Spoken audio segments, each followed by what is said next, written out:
Welcome back to Kubash in the Hood. This is a special edition of Hustle Young. You know, all throughout today's show, we're talking about conservation. And one amazing fact is Kenya holds the highest record in bird watching. 342 species were recorded or captured in 24 hours. Yeah? And today we get to chill out with Collin here at Arocha Conservancy. And we get to talk about bird watching and the intricacies that go behind this activity. So, karibu sana Collin, and actually his Kibet, his other name is Kibet. So, karibu sana Collin to Hustle Yangu. Nashukuru sana. Yeah, so, what was the inspiration behind this bird watching? So, I grew up in Nairobi, Yeah. and we were fortunate to have a garden in Nairobi with trees and things. And there was an amazing diversity of birds in the garden. We had like 10 species of sunbird and paradise flycatchers breeding, and I just generated an interest in that. Mum and Dad had an old pair of binoculars and a bird book, and I had some friends who were a bit interested, and so yeah, it just grew from when I was a kid in Nairobi. And then I think some teachers at school were also quite interested. Yeah. We'd see them go bird watching, so we'd follow, copy them, and it grew from there. Yeah, so today in the morning we caught a very interesting bird, the one in your hands, yeah? And I saw the whole crew was excited when we caught it. So what's the story behind it? So this one is, this is a really special bird. It's called a red-capped robin chat. It's a bird which is quite common here on the coast in season.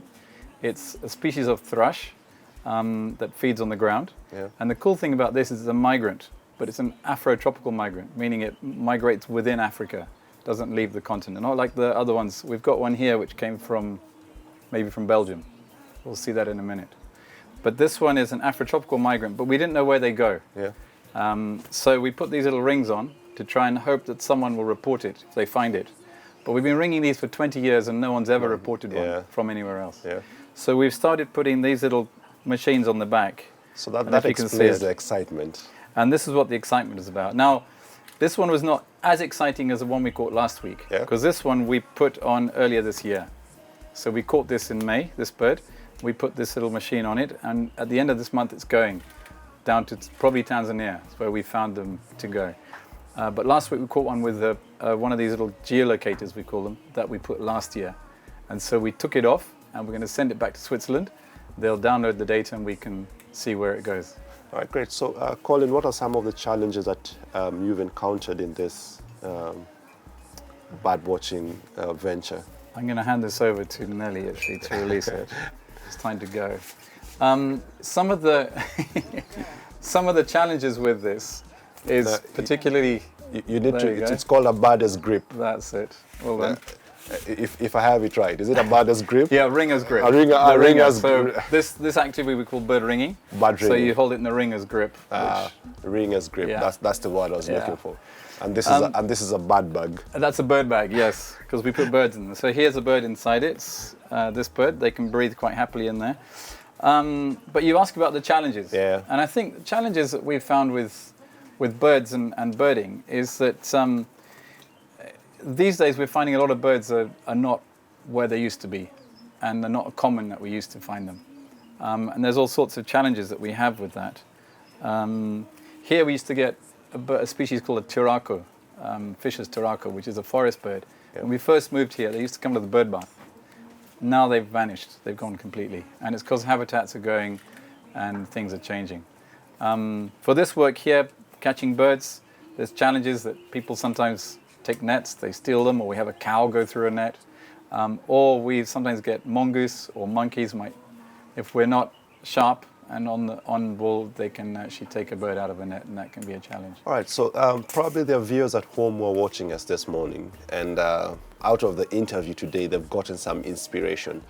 How do they, I'd like you to just give them a word to motivate them, and maybe just give them a guide on how to start on bird watching, like the basics, is that grow a tree. Yeah, I think an inspiration that I have from these birds is, Jesus said, even if a sparrow falls out of the sky, your Heavenly Father knows about that, and He cares about the sparrows. If He cares about them, then He cares about us even more. And this, for example, is a little bird that is called a marsh warbler. this bred in Western Europe. So Belgium, Germany, Poland, somewhere. And it's flown all this way, maybe 7,000 or 8,000 kilometers to get here. And you can see how tiny it is. And this to me is an incredible inspiration that God cares about these things so much. And yet he cares about me even more. And he's asked us to look after these, not to destroy them. And that means looking after the world around us, the environment, creation. He's asked to care for his creation. And that is something which I find exciting, I find it challenging. But as we look after it, we can see his creation recovering. And I think that's really exciting. And I think to know that when you go out bird watching, you can see a bird, you can find a bird that has flown all that distance. And at the same time, you can see a bird which is just hopping around and hasn't gone anywhere. It's maybe maximum distance it's flown is 100 meters in its life. Then the diversity is really exciting. All right, cool. So as we go through the musical break, courtesy of DJ Joels, can I just hold the... You want to hold this little guy? I want to hold this little guy. Okay. He's... I'll take him back again from you, just because I haven't finished measuring it, but that's cool. There we go. As I sing a song linking to DJ Joels, this little bird of mine, I'm gonna let him fly. DJ Joels, take it away. I'm here at Arocha, Edgar Jones. Pay them a visit, great place. And if you're into bird watching, come as a, let's get a great experience. Kubash in the hood.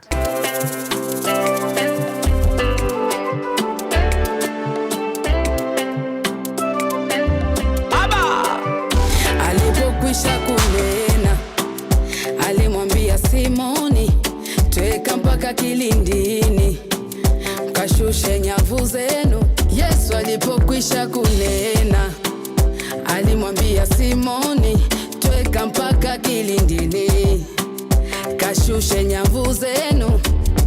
Bwana mkubwa, tumefanya kazi ya kuchosha usiku kucha. Bwana mkubwa, tumefanya kazi hata tusipate kitu. Bwana mkubwa, tumefanya kazi ya kuchosha usiku kucha. Bwana mkubwa, tumefanya kazi hata tusipate kitu. Lakini kwa neno lako nashusha nyavu, nashusha nyavu, nashusha nyavu, nashusha nyavu. Bwana kwa neno lako nashusha nyavu, neno lako nashusha nyavu. Yesu kwa neno lako nashusha nyavu, nashusha nyavu, nashusha nyavu. Neno lako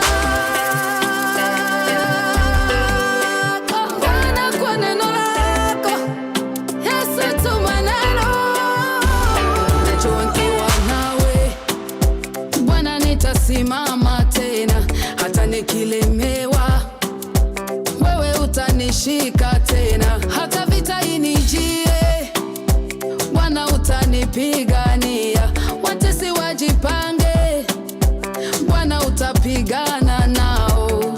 Hey, nimetoa mwenzenu, nimetoa na mafuta nikapewa, nikapanda na mbegu nikapanda ila mvua ikunyesha. Bwana mkubwa, tumefanya kazi ya kuchosha usiku kucha.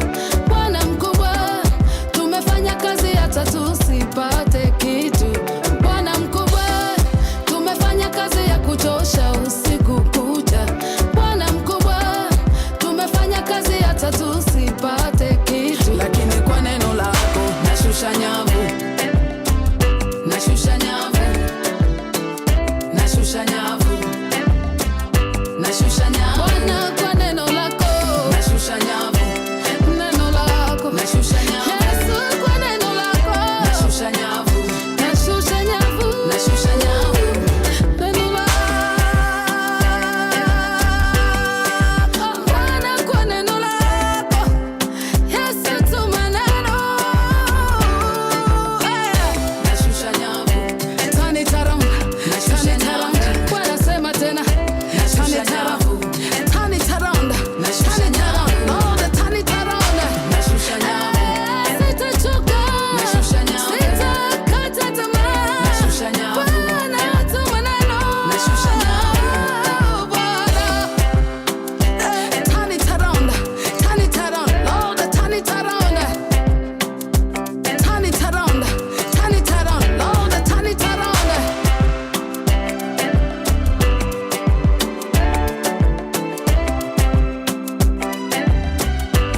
amazing Joels Turntabalist on the ones and twos.